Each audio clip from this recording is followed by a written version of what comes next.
El barrio General Díaz depara gratas sorpresas para los visitantes.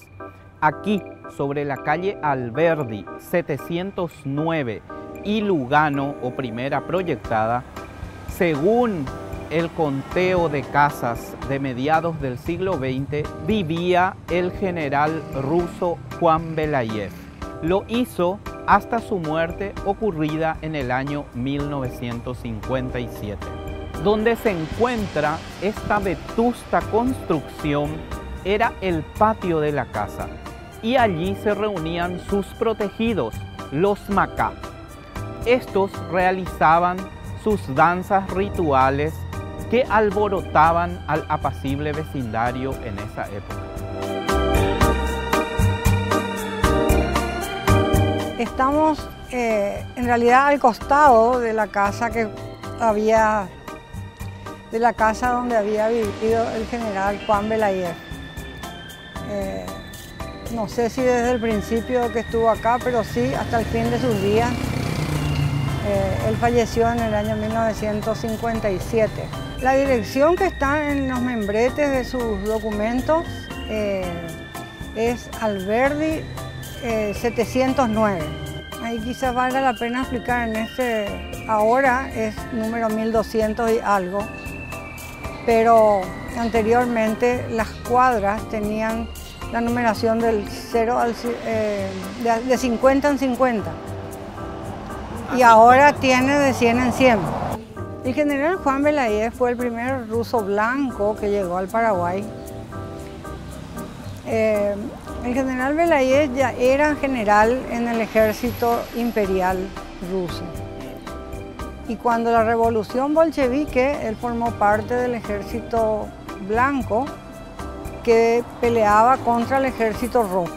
Ellos defendían el imperialismo, ¿verdad? Pero lamentablemente el ejército rojo venció y los blancos tuvieron que huir porque si no iban a ser ejecutados, ¿verdad? Sobre todo los militares de más alta graduación tuvieron que huir de Rusia y posteriormente no solamente tuvieron que huir de Rusia, sino también tuvieron que huir de Europa. Porque cuando salieron de la frontera y pasaron a otros países de Europa, también eran buscados por los soviéticos, ¿verdad? Para ser eliminados. Entonces querían encontrar el lugar más lejos posible de Rusia para venir y bueno, por circunstancias de la vida llegaron hasta el Paraguay. Belayev estaba en la Argentina, en Buenos Aires, y ahí le conoció a algunas autoridades paraguayas que le invitaron a venir.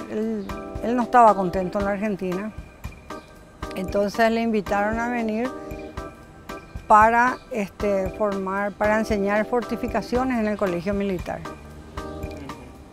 Llegó en 1924 y al mismo tiempo le contrataron como técnico militar en el Ministerio de Guerra y Marina. En ese entonces se llamaba así, ¿verdad? Lo que hoy es el Ministerio de Defensa, para colaborar en la preparación de la Guerra del Chaco, que ya se veía venir. Norma Alarcón, de Rivarola. Ya viniendo de la época de mi abuela, que tiene 98 años, ya contando la historia, que tiene bastantes historias ya, ¿verdad? Y entramos en esta casa ya con mi abuela ya acá adentro. Y ella es la que conoce la historia, pero como de que vivían personas que eran muy conocidos, que eran de gente pudientes, ¿verdad? Como por ejemplo de lo que están del general, sí, de esto, y contaba la historia que vivía acá en aquel tiempo, ¿verdad? No te puedo decir qué año, ¿verdad? Porque solamente son ya historias que se escucha de él. Y que vivía en este lugar y todo eso, que había algunos Macá también que estaban en este lugar y que eran varios y que ocupaban el lugar en aquel tiempo.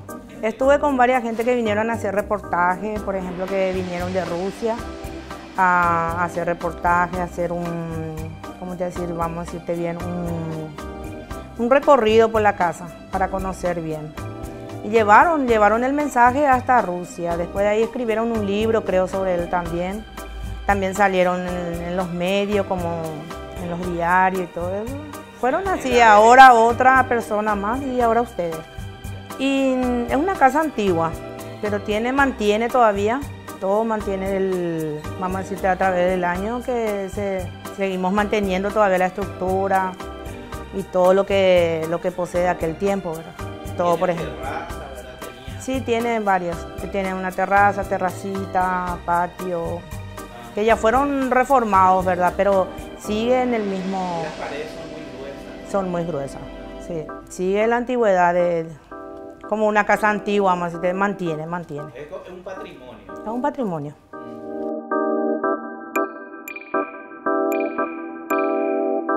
Él tenía muchos conocimientos de geografía y de topografía, de geodesia. Le pidieron que... Y además ya tenía debilidad por los indígenas, porque él había trabajado en Rusia, en la isla de Kamchatka, donde también había originarios, ¿verdad? Y él, no sé, siempre tuvo debilidad por los originarios, digamos, ¿verdad? O sea, cuando llegó acá no fue casualidad que se hizo amigo de los indios. Entonces le pidieron que se vaya en una expedición al Chaco para levantar la topografía y ubicar los lugares importantes para hacer fortines y fortificaciones. Esto fue en el año 24.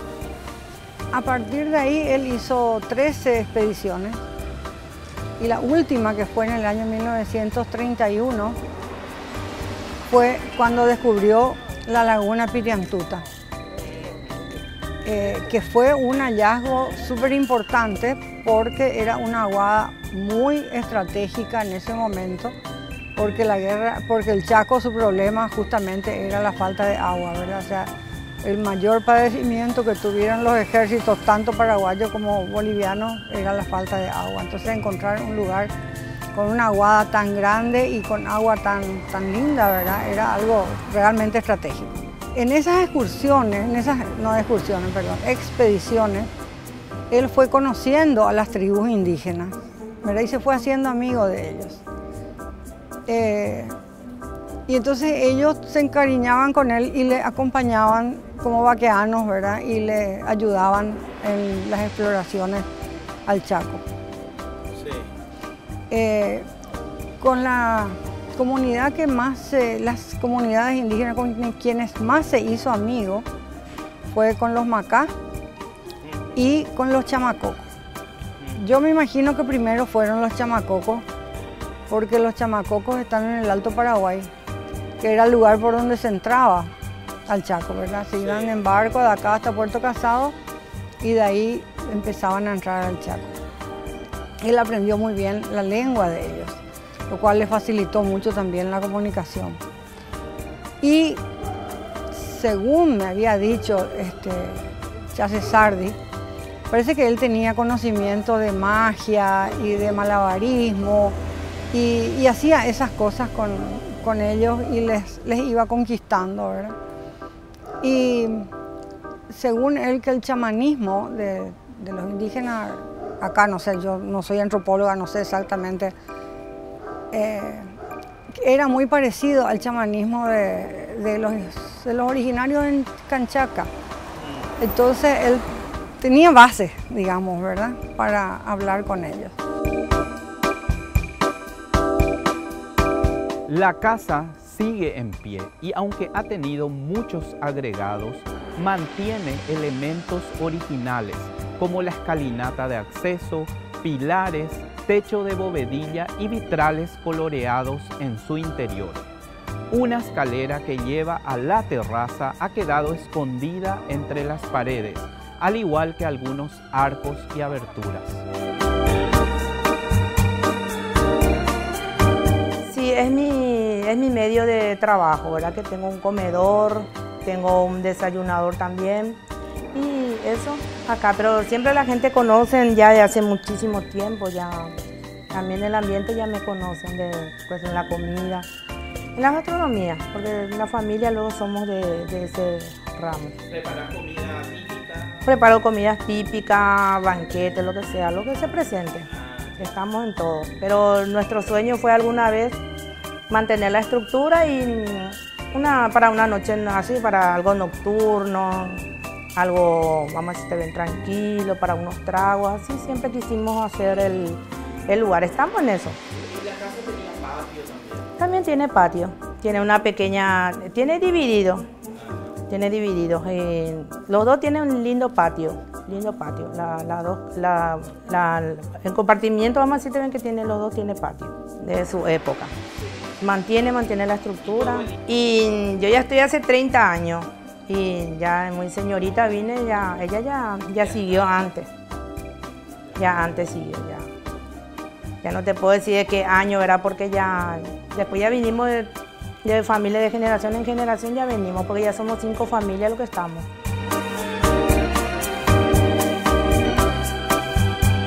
Yo escribí en ese libro de la Junta Municipal de Asunción de la Municipalidad de los años 90, los barrios de la ciudad, que el barrio es la ciudad en miniatura. Y yo no puedo hacer que la gente se sienta no puedo dejar que la gente se rotule con un nombre que no siente para nada. De la misma manera que cuando le cambian el nombre a un lugar por otro distinto, San Patricio en vez de llamarse Cachipé o lo que sea, entonces yo creo que esas cosas perturban el sentido de identidad, de pertenencia, el afecto que uno tiene con el lugar de origen. En Asunción hubo muchos barrios que tenían que ver con antiguos pobladores, La Lucha, Sanguinascué, Campanero, y cosas que nos decían cuestiones de la historia y cuestiones de la cultura. Campanero era el lugar donde vivía el que manejaba los badajos de las campanas de la catedral. Y eso era muy importante porque el campanario tenía una actividad permanente y todos los días y en cada 3 horas habitualmente había toques de campanas. ¿Y eso era cerca de la catedral? Y también ahí estaba una señora que se llamaba Lucía Maldonado, que tuvo mucho que ver con el desarrollo del barrio, el asentamiento de la gente, etc. Y que determinó que ese lugar se llamaba La Lucha por Lucha Maldonado, por Lucía Maldonado, no por otra cosa. No porque ahí haya tenido lugar algún enfrentamiento armado o cosas por el estilo. Después, cuando empezó la guerra, él se fue al Chaco, ¿verdad?, en los primeros meses, pero estuvo muy poco tiempo. No sé por qué regresó. Algo pasó y ya se quedó acá en el Estado Mayor, ¿verdad?, en la retaguardia, y empezó a trabajar más con los indígenas. Entonces, él llegó a ser director del Patronato de Indígenas del Paraguay, Patronato Nacional de Indígenas, y después también fue director de la Asociación Indígena del Paraguay. Lógicamente tenía más cercanía con los Macá, ¿verdad?, a quien él les trajo de más adentro del Chaco, ¿verdad? Él les trajo acá hasta Chacoí y consiguió comprar una propiedad, ¿verdad?, que el Estado le compre una propiedad donde formó una colonia escuela Fray Bartolomé de las Casas. Entonces él se iba todos los días prácticamente, se iba hasta Puerto Botánico y de ahí en bote cruzaba, era todos los días. Pero por otro lado, los chamacocos seguían viniendo a visitarle, ¿verdad? Aquí en la casa ya. A Asunción. Ajá. Ellos estaban allá cerca de Puerto Limpo, de Bahía Negra, por ahí es la localidad de ellos. Y venían a pie desde ahí, ¿verdad? No sé cuánto tiempo les llevaría. Y venían a visitarle a Belayer. Pero venían con su ropa que usaban, ¿verdad? O sea, y con el torso desnudo. Entonces la policía no les permitía entrar en Asunción.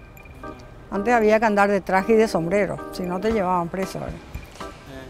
Entonces tenían que esperar la noche, ¿verdad?, y esconderse, y a la sombra de los árboles, qué sé yo, venían escondidos y llegaban acá de madrugada. Acá a la vuelta sobre Alberdi quedaba el patio de la casa, donde ellos venían y se instalaban. Según cuentan algunos vecinos que se acuerdan todavía que eran chicos en ese tiempo y se acuerdan todavía algo porque les llamaba la atención, que eso se formaba como una verdadera aldea india ahí. Y de noche bailaban y hacían sus ceremonias y qué sé yo. Y según Chase Sardi, que ellos venían a visitarle al general Belayev, pero también venían a hacer recolección de cosas, ¿verdad? Entonces él les daba pantalones y camisas que ya no usaba y que seguramente juntaba de otra gente, les vestía y así podían salir de mañana a recorrer el barrio, a recorrer Asunción pidiendo cosas, qué sé yo, ropa, objetos.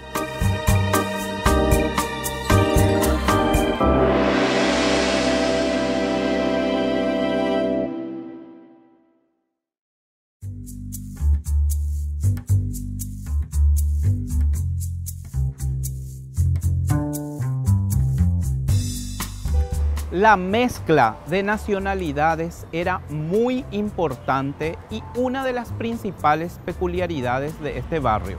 Como hemos visto, Belayev era ruso. También estaban los judíos y, por supuesto, en gran cantidad, los italianos. Eso le valió al barrio el mote de barrio italiano. Sus descendientes se sienten orgullosos de su vecindario y cuentan sus anécdotas. Y doctor, ¿la casa suya actualmente en qué esquina está? Está en la esquina donde está la Chile 1267, casi primera proyectada, creo que Lugano primera proyectada. Sí.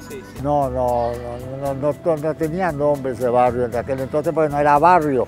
Nosotros fuimos la primera casa construida en ese lugar. Bueno, doctor, ¿y usted entró en la escuela? Entré en la escuela, entramos del primer grado. A los 5 años ya se podía entrar a la escuela. Ya. Mi hermano y yo. Sí. ¿Y venían caminando? Y sí, que no, nos traían hasta acá y después nos venían a buscar. Porque entonces, no como ahora que salía corriendo y nada más. Sí, éramos muchos alumnos, claro, muchos era. Y estaba solamente la parte de aquel lado, sobre Segunda. No existía otra construcción. Y era todo alambrado y era todo tierra era acá. Y además la entrada estaba sobre Nuestra Señora. ¿Las calles no estaban empedradas? No estaba empedrada. La calle estaba empedrada hasta Rodríguez de Francia, que no era avenida, era una sola calle. Y para hacer avenida se cortó una serie frente de muchas casas. Ahí vivía, porque en la calle Rodríguez de Francia, Gatimí, que es ahora, y Gatimí, yendo hacia Colón, hacia la mano izquierda, estaba una familia Bordón, y eran sobrinos de Natalicio González. Yo le conocí ahí, le conocí a Natalicio González y a la familia Bordón se llamaba. ¿Y Natalicio González frecuentaba? Frecuentaba esa casa. Cuando era la casa que tenía, las columnas estaban en el lugar donde era la avenida. Entonces quedó el frente así nomás pelado sobre la calle. Y tenía la entrada con una escalera, con una verja preciosa. ¿Eso sería a qué altura más o menos? Y acá entre Chile y Alberdi. Entre Chile y Alberdi. Estaban los italianos, estaba en la zona más hacia el oeste, estaban más los italianos, más hacia el este estaban más los judíos y más hacia abajo estaban los árabes. Una mezcla interesante, una historia muy interesante que creo que su máxima expresión se da ya por el año 40, 50. Yo creo que ahí es donde el barrio realmente toma una fuerza y sobre todo una fuerza ciudadana a partir de 3 elementos. Elemento que es en aquella época el Beato Roque González, la iglesia, la Escuela General Díaz y también un poco el Liceo Militar de Costañú, que era parte de la historia de este barrio. La Plaza de Italia también y también después la aparición del Cristo Rey, que es parte de esta historia, ¿verdad? Cristo Rey, pobre barrio que no existe realmente en los títulos, pero es parte, para mí, parte de este barrio General Díaz, ¿verdad? Y esa historia, esa hace la historia, pero también hay muchas historias. La historia ciudadana más importante para mí es la historia acá, que acá se funda el Star Club. el Star Club se funda en Alberdi Segunda, donde están los vecinos que estaban ahí, se elegían la reina del club.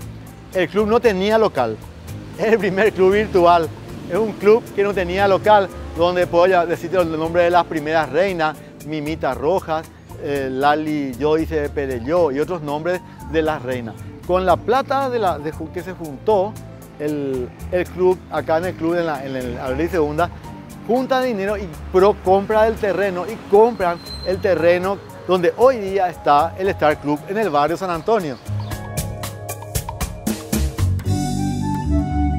Soy la licenciada Elba Gaona Tejada de Semidey, directora pedagógica de la Escuela Nacional de Comercio número 1, Alfonso Belisario Campos.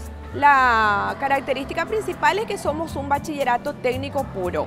¿Qué implica eso? Que nosotros contamos con 8 modalidades de bachilleratos técnicos. La oferta educativa incluye administración de negocios, contabilidad, mercadotecnia, informática, diseño gráfico, electrotecnia, asistencia deportiva, y somos el único colegio que implementa el bachillerato técnico en cooperativismo. En el año 2006 ocupamos este predio, por así decirlo, ¿verdad? Antes funcionaba en el Colegio Asunción Escalada, lo que era el Colegio Nacional de Niñas. Entonces en el 2006 nos mudamos a este predio, ¿verdad? Y tuvimos ya una refacción y un ambiente más cómodo. ¿Esto era el liceo? Acostañó, sí. Siempre contamos con el reconocimiento y el agradecimiento de los exmilitares que hicieron su formación en este colegio. Emblemático colegio. Y un punto de referencia educativa muy importante. Es un punto de referencia educativa muy importante. Abarcamos estudiantes que vienen de zonas vulnerables como no vulnerables. También tenemos una población bastante heterogénea, ¿verdad? Y representamos, como le dije, un punto de referente educativo muy importante dentro del barrio, porque trabajamos con la comunidad educativa en todo lo que tenga que ver con proyectos que se implementan a través, ¿verdad?, de los cursos en distintos aspectos, llámese proyectos ecológicos, proyectos de medio ambiente, proyectos de mejora. Entonces trabajamos con la comunidad educativa. Solemos hacer actividades en la Plaza Italia, tanto depende de lo que exija la malla curricular. Dentro de la malla curricular nos pide realizar actividades deportivas, integrativas, todas con enfoque pedagógico. Entonces, la verdad que, como le digo, la oferta educativa es amplia y las actividades son múltiples.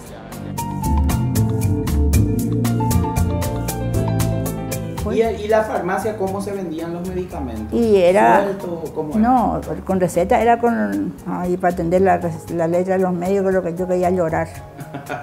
Entonces mi regente quedaba a la vuelta de casa, la de Ciotti. Después me compró la de ¿cómo era el apellido?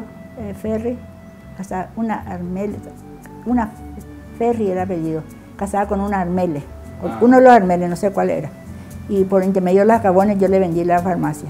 Ya. Porque yo quería traer, pero mi marido dice, no, el barrio, esto era, sí, cuando nosotros vivíamos acá, esto no estaba asfaltado.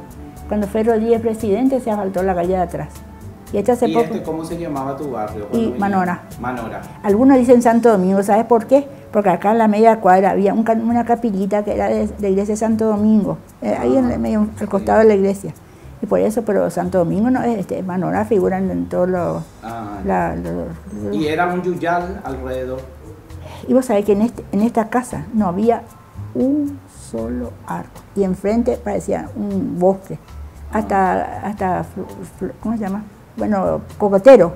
Nosotros acá no había ni un cocotero. Y vos sabés que el cocotero de la iglesia se hizo, y el eucalipto, ¿sabés por qué se sacó? Porque atraía mucho los rayos. Ya.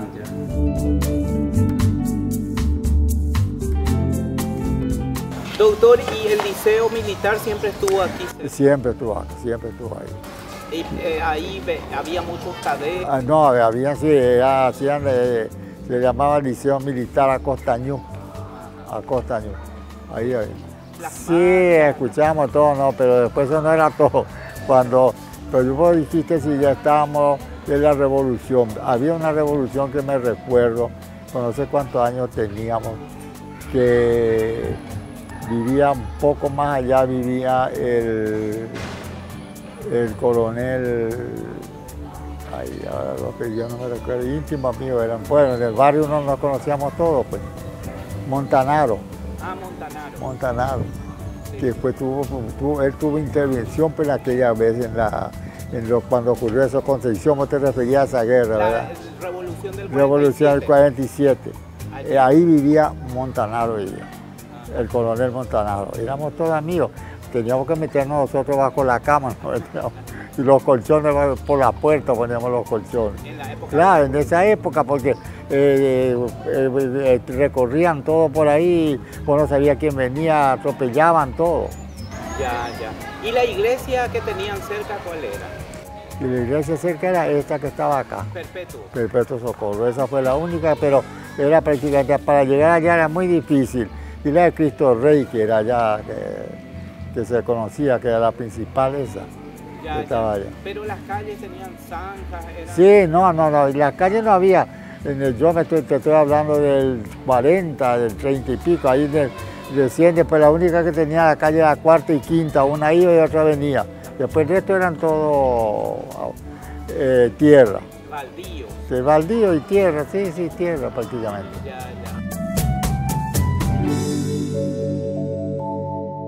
Resulta que Belayes ya tenía la idea de formar la colonia de Fray Bartolomé Las Casas, la colonia escuela, y entonces necesitaba juntar dinero, ¿verdad?, para poder comprar la propiedad. Y entonces organizó un teatro indígena que no me acuerdo ahora cómo se llamaba, y José Asunción Flores le hizo la música, él hizo la letra del Parlamento y Olden Jara le hizo la escenografía. Entonces, primeramente presentaron acá en Asunción, en el Parque Caballero, llegaron en barco, era el descubrimiento de América. Entonces llegaban en barco y en la tierra, o sea, en la orilla, le esperaban los indígenas. Y esta bailarina, Doris Dure, creo que era el apellido, una alemana, que fue la primera bailarina clásica acá en Paraguay, era la que hacía, era la indígena que era la actriz principal, digamos. Pero ella misma venía y bailaba acá. Ella bailaba, sí, ella no, después. En Parque Caballero. Pero después nunca más vino acá. No, bueno, eso yo no sé si qué relación hicieron, ¿verdad? Ajá. Pero esa parte es lo que yo sé porque está documentado, ¿verdad? Ajá. Que ella participó en esa. Y después con ese teatro se fueron a Buenos Aires y a Montevideo, estuvieron como 2 meses. Y consiguieron, y se presentaban en Palermo, en los parques de Palermo y no sé dónde más, y consiguieron traer el dinero para... A beneficio de los macas. A beneficio de los macas, sí. Ya, y Belayes murió acá. Belayes murió en esta casa. Y él había pedido, antes de morir, que su cuerpo sea enterrado en la colonia, ¿verdad? Y se cumplió su voluntad, ¿verdad? La esposa accedió, entonces se lo veló en la iglesia rusa, en la iglesia ortodoxa. Creo que un rato en el círculo de jefes y oficiales o en el colegio militar, no sé, el colegio militar está donde ahora es el Congreso, ¿verdad?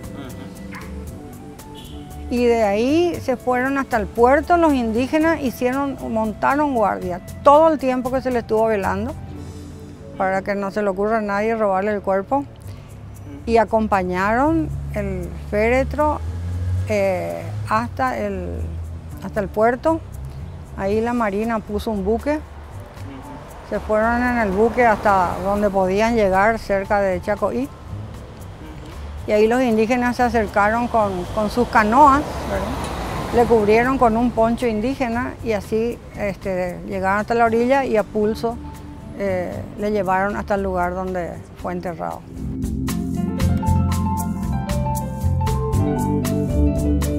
Usábamos tinta y también usábamos lápiz y también ya había virome, bolígrafo ya había, ¿verdad?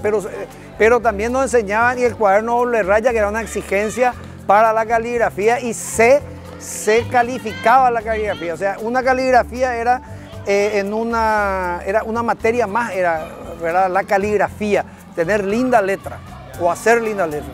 Bueno, el barrio, como yo te digo, siempre le digo a la gente, éramos todos parientes, todos éramos tíos, al lado, del al lado, no teníamos ninguna conexión de parentesco, pero nos tratábamos como tíos, ¿verdad? Y muchas veces nos tratábamos más con la gente del barrio como tíos que con nuestros propios tíos, ¿verdad? Y siempre, en todo barrio siempre estaba el borrachito del barrio, estaba el loquito del barrio, estaba la gente, los amigos, estaba siempre la tía esa que le tiraba la pelota y nos retaba, ¿verdad? O sea, toda esa historia, pero siempre vivíamos en las calles.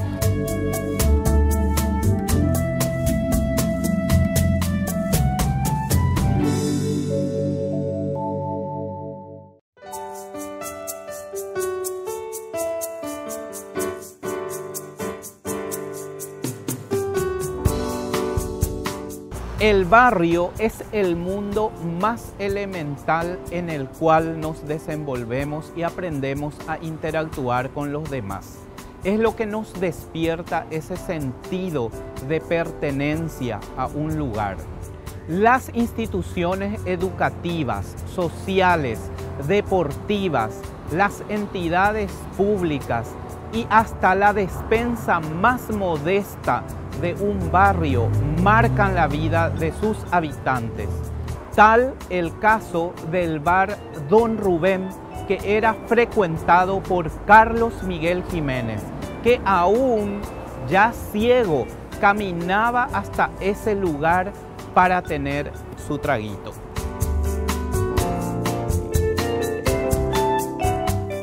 Los personajes del barrio, por supuesto que el personaje más histórico acá y que es parte de la despensa de Don Rubén es nada más y nada menos que el poeta Carlos Miguel Jiménez.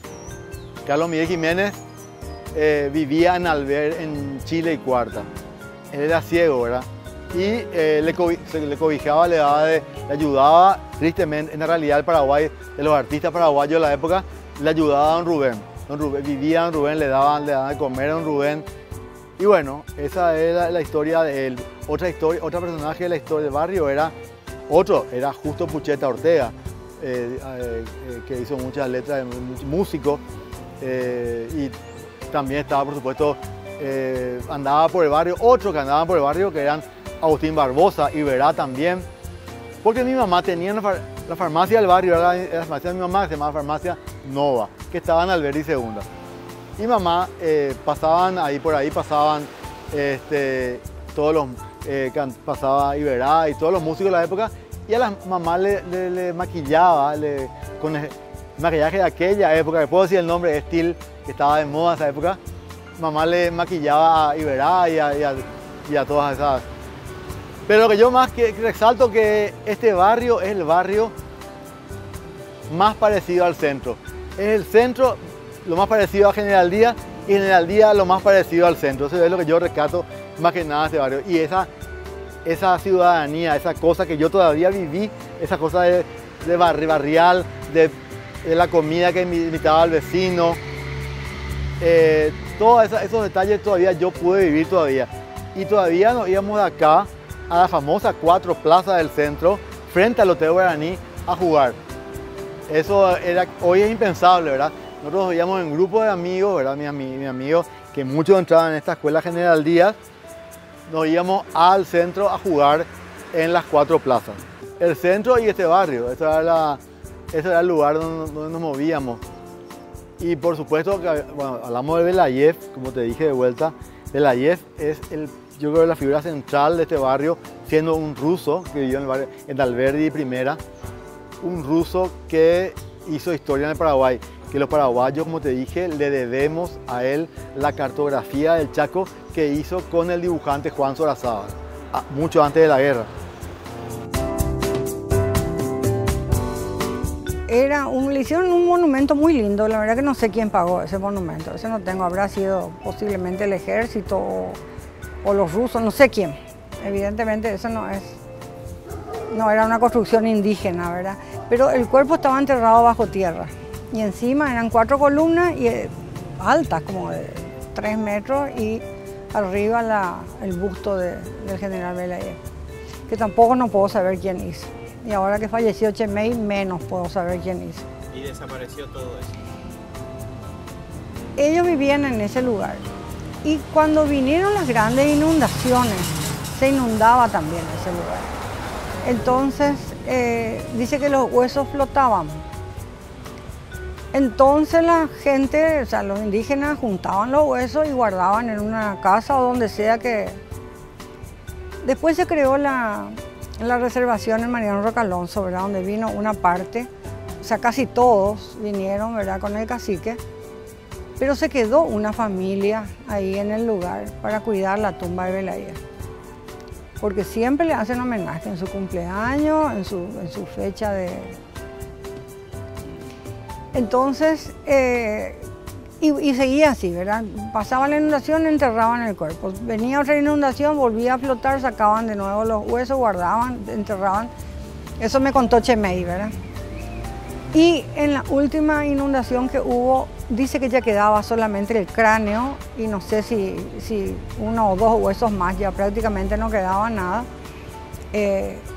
La familia que vivía ahí dijo que se perdió.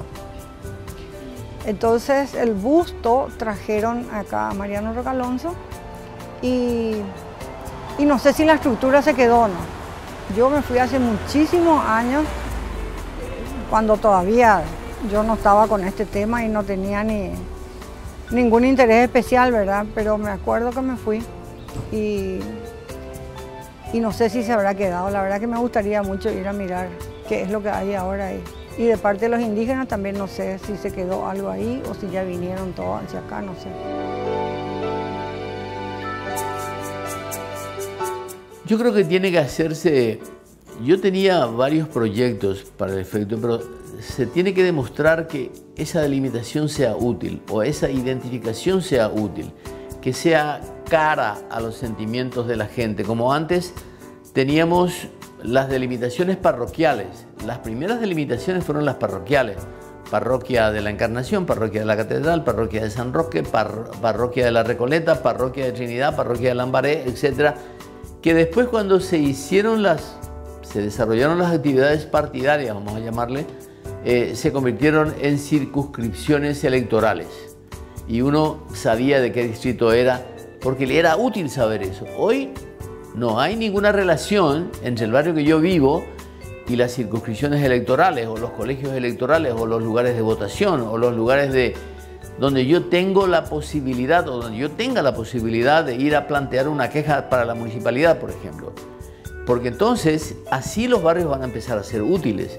Cuando yo tenga la posibilidad de que en esa mi pequeña patria chica barrial pueda ir a radicar una denuncia o a solicitar un servicio o a protestar por la ausencia de un servicio, entonces los barrios van a empezar a ser útiles. Y sobre todo cuando el presupuesto municipal esté proporcionado a los aportes de los distintos sectores barriales. Evidentemente van a haber barrios que no van a poder solventar parte importante del presupuesto municipal, pero hay razones por las que no pueden hacerlo. Entonces, en ese caso, se dé también la posibilidad de ir regularizando las condiciones de vida de los barrios. Hay muchos barrios que no tienen, por ejemplo, no tienen acceso al servicio de recolección de basura. Se tiene que diseñar una cosa apropiada, distinta, más eficaz, más frecuente para ese tipo de servicios. Y ahí la gente se va a sentir, yo soy del barrio tal.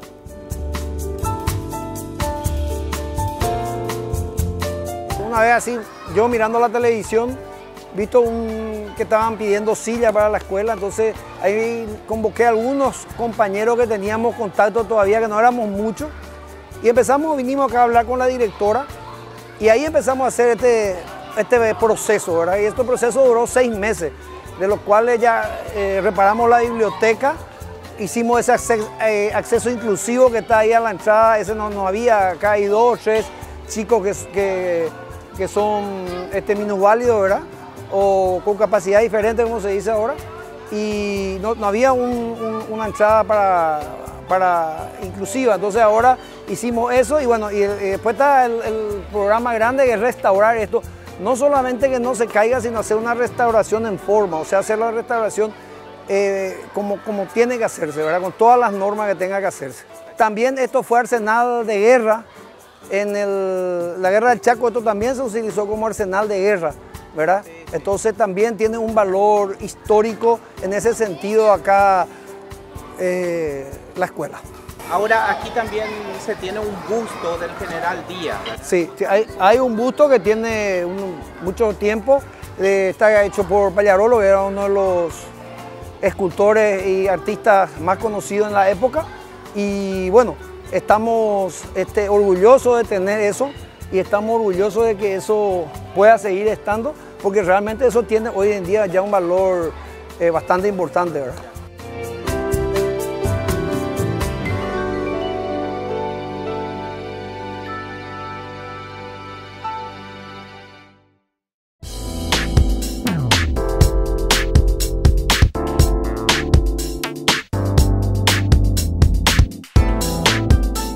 El avance de la civilización y el progreso cambian radicalmente el modo de vida de la gente.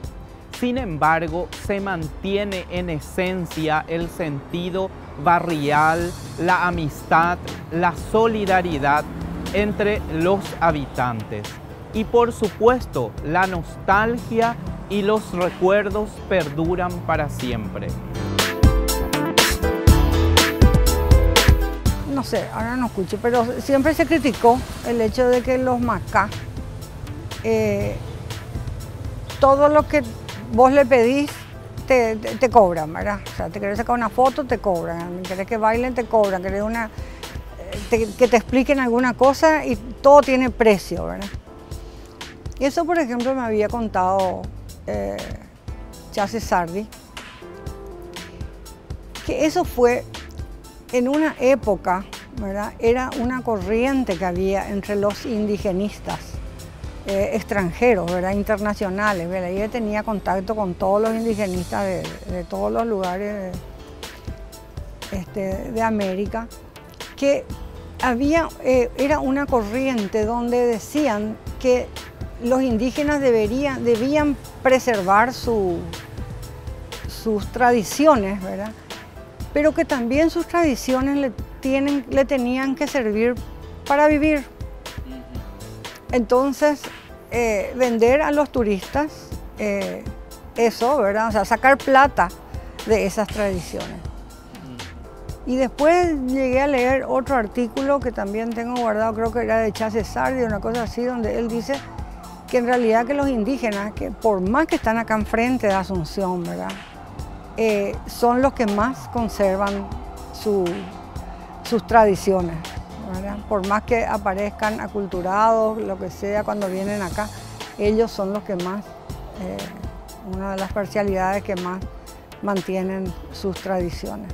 Pero dicen que por eso ellos son así. Velayés les enseñó que su cultura tiene que tener precio para los extranjeros. El trazado de las prioridades se hace sobre un territorio que no tenía normas o límites geométricos. Por esa razón prácticamente todos los caminos reales vienen en forma de cono truncado hacia el centro de la ciudad. No siguen la ortogonalidad geométrica que impuso Francia en 1821. Entonces había calles que de repente cruzaban. ¿Cuántas canchitas de fútbol se perdieron por culpa de que después vino el dueño de la propiedad y dijo, no, Coache Corapú, y construyó ahí su casa? Entonces había una calle de donde teóricamente pasaban los enamorados para esconderse, para sustraerse de la vista de la gente, y se le llamó calle Taú de Yurú. Pero también había varios tipos de calles. Había en los tiempos de la colonia lo que se llamaba el tapepoí, que le llamaban la maestrilla. Todavía eran nombres españoles o nombres que se traían de España, vigentes en la época, Y la maestrilla era lo que después fueron nuestros tapepoíces. Y salía de la trama que terminaba con Teniente Fariña y se iba serpenteando. Habrían interferencias, promontorios, árboles, matorrales, zonas espinosas, y se fue serpenteando por eso rumbo hacia lo que sería la cancha del Cerro Porteño, más o menos. Mi padre tenía negocio en la Recoba, donde está el Banco de Fomento, un negocio. Ahí después, cuando se iba ya ese edificio se compró. Entonces nos fuimos a la otra Recoba que estaba en donde hay el edificio SABE, frente a la Plaza de la Democracia. La Plaza Uruguaya. Acá, ¿no? Independencia. En Independencia. El otro, ahí era una Recoba también. Sí, ahí estoy. Ahí justamente cuando yo ingresé en Derecho en el año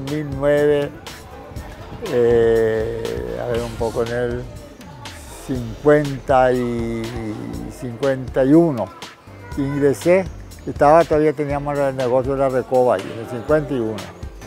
¿Cómo se llamaban sus padres? Papá se llamaba David Suarman.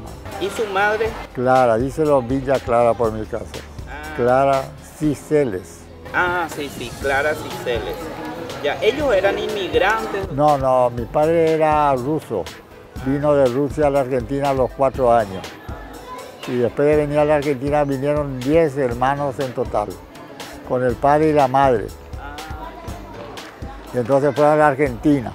Pero en la Argentina había una especie de inmigración que traían.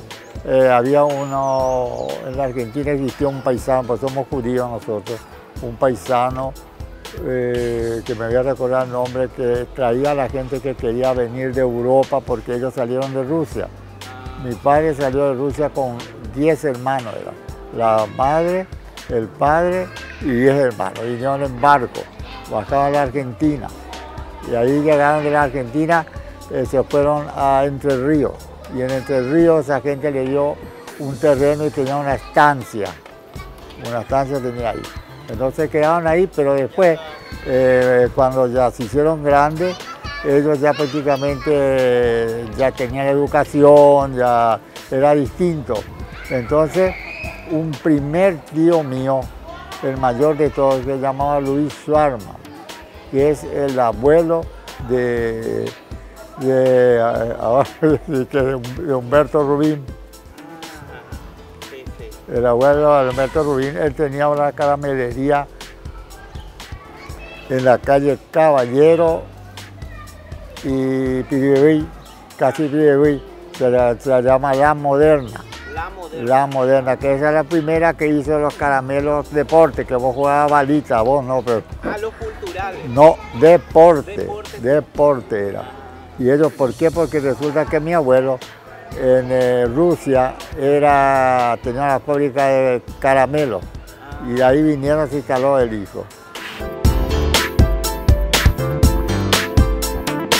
La leyenda urbana, barrial, era que, por supuesto, nosotros ya vivió mi bisabuela, mi abuela, nació mi mamá y yo nací en la misma casa, en el mismo barrio. Y contaban, la leyenda era que había ruidos ruidos raros, ¿verdad? Y yo, haciendo memoria de mi infancia, recuerdo esos famosos lamentos de entierro que escuchaba de chico. Y bueno, eso quedaba ahí, quedó así como que yo tomé, cuando es niño uno no tiene en cuenta. Pero un día le encuentro a mi amigo Héctor Pompa, que era vecino de la misma manzana, vivíamos en la misma manzana de la calle de Alberdi Segunda, y Héctor Pompa me cuenta, le digo, dice que yo no sabía que vivíamos en un cementerio, le digo, en ese momento, cuando era chico, no me contaban de chico. ¿Y cómo eran los ruidos que vos escuchabas en la cuadra? Y bueno, los ruidos eran tal y tal, y coincidían con los mismos ruidos que yo escuchaba él, ¿verdad? Bueno, lamento de entierro, eso es lo que yo, puede ser ecos, ¿verdad? Es lo que yo puedo decirte, ¿verdad? Yo no creo mucho, pero que las hay.